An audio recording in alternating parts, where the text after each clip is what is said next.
Today, we are here setting a legislative agenda for the 9th National Assembly, a call on the Senate to broaden the search for a credible Senate president within the Northeast.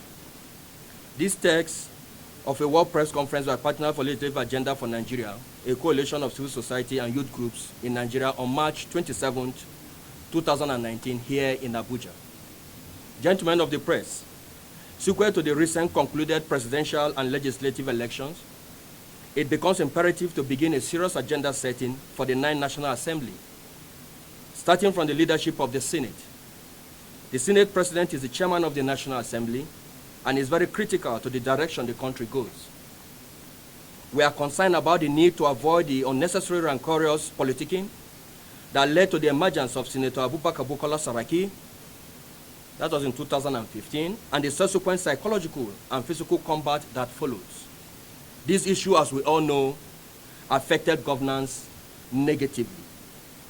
Our major intention is to create an harmonious executive-legislative relationship that will help the country achieve sound and effective governance. Gentlemen of the press, the history of leadership of the National Assembly needs to be placed in its proper perspective to reduce tension and help the leadership selection process in the 9th National Assembly. That is about setting the record straight.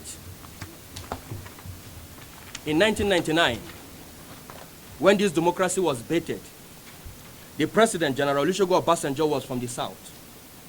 The Southwest, to be precise, while the Senate President was in the South, also the Southeast specifically. This was the arrangement for the two-term 8 years of Obasanjo's presidency. Similarly, in 2007, when the late Umaru Musa Yar'Adua from the Northwest became president, the Senate President moved from the South to the North, this time the North Central, and was held by Senator David Mark, who served the longest term as Senate President in Nigeria. Unfortunately, Yar'Adua died and his deputy, Dr. Goodluck Ebele Jonathan, became president. The Senate President was retained in the North Central simply because it was understood that President Jonathan was continuing with President Yar'Adua's tenure. We are also shocked and disturbed that in order to impose a candidate, the name of President Muhammadu Buhari is being dragged into the agenda of a few under the guise of a vague term presidency. It must be clear that President Buhari has not shown any sign of supporting any project that undermines participatory democracy. Just recently, he openly stated that the electorate in states where supplementary elections are held are wiser now and should make their choice.